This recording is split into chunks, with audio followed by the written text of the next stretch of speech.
Hey everyone. I know I've been talking a lot about supporting healthcare workers and everybody, and that this is really hard for everybody, but I wanted to give some specific examples of how to help teachers. And teachers are really on the front line of this and often end up playing so many different roles. And not only are they teaching in person, they're teaching on Zoom, they're teaching remotely and getting lesson plans and all of those things ready for multiple classes, trying to manage masks and distancing and movements around the building. I mean, teachers are underpaid and underappreciated in 2019 and 2018 and 2017 and as far back as it goes.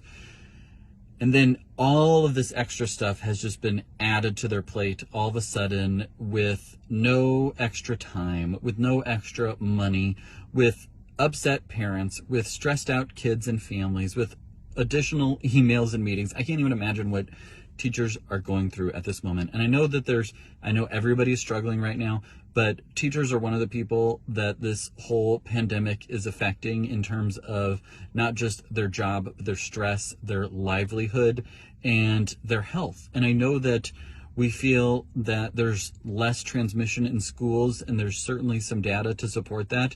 We know that there's lots of teachers that are getting infected, whether it be in the community, whether it be from family members, whether it be from students that we don't know because we don't have enough in-school testing going on. It's worrisome. And I know that there's a lot of teachers out there, because I'm on some teacher Facebook groups, that are terrified of going to class. And what does it mean when the kid is sneezing? And do I need to get them out of the classroom? And are the parents going to be mad at me? And is there going to be a sub if I need to go on quarantine? Or am I going to get pulled in and be teaching double class because there aren't subs and the other teacher in the grade is out? There's just so many different things on top of teaching, on top of the lesson plans and everything that goes along with that.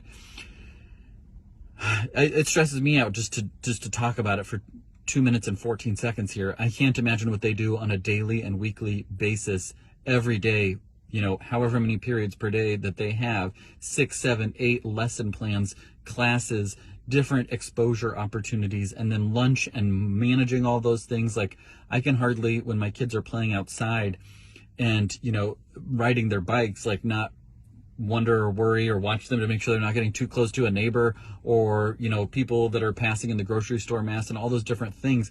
You have that with very small children that are often irrational and don't take into consideration all the things that go on. So I wanted to talk about how to help teachers at this most difficult moment for them. I know there's a lot that are terrified. I know there's a lot that are leaving teaching. And I know there's a lot that are worried that they're going to get sick and they're not going to be able to provide for their families, or they're going to get their own family members sick. So I wrote down some different ideas, and I didn't have a big Sharpie, so I know it's a little bit more difficult to see. Here's how to help support teachers. One is empathy, meaning I get that this is really hard, and making sure and expressing that to your child's teacher on a regular basis. This must be so difficult. I can't believe what you guys are being asked to do.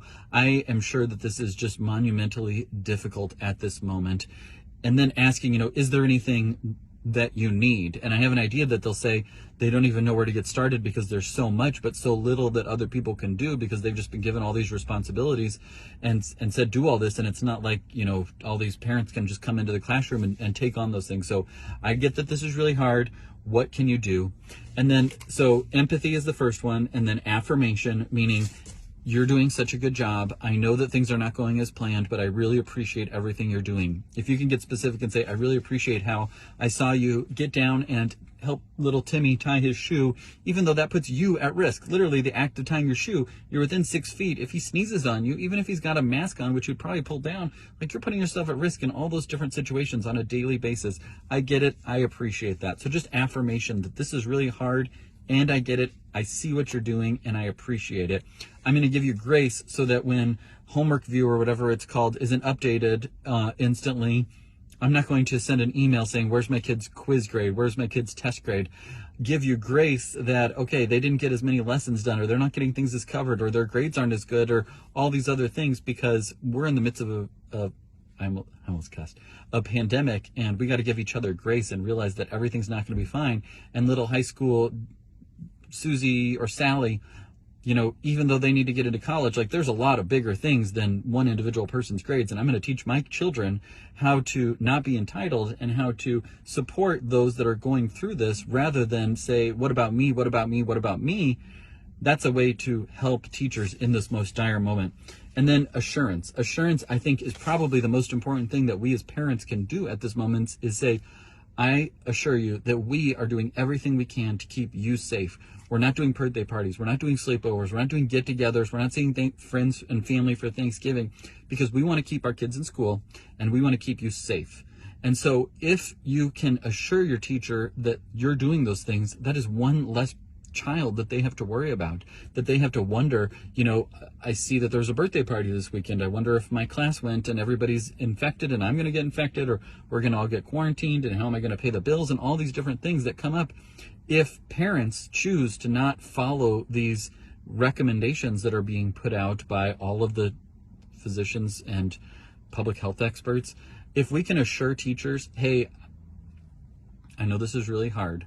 You're doing a great job. I will do whatever I can to support you, and I can assure you that you don't have to worry about us exposing you more than we have to, because we are clamping down activities, we're staying at home, we're socially distancing, we're wearing masks so that you don't have to worry about us. If you can do those things, then teachers will have at least that amount of confidence and support that they can have at this most difficult moment. And I know I'm getting heated about this because I know lots of teachers. I have lots of teacher patients or parents of patients that are teachers, and I know that they are really suffering. They're really worried right now, and it is really hard. So please, if this resonates with you, hit share, tag a teacher, tag somebody that has kids that go to school, so that everybody can get this message, so that if nothing else, this inspires you to share this message and then write a quick note, an email to the teacher and say, I know there's a lot right now. I know that you're working so hard. I appreciate everything you're doing. I am here for you, and I can assure you that we're doing everything we can on our end to keep our kids safe. What can we do to support you? What would help?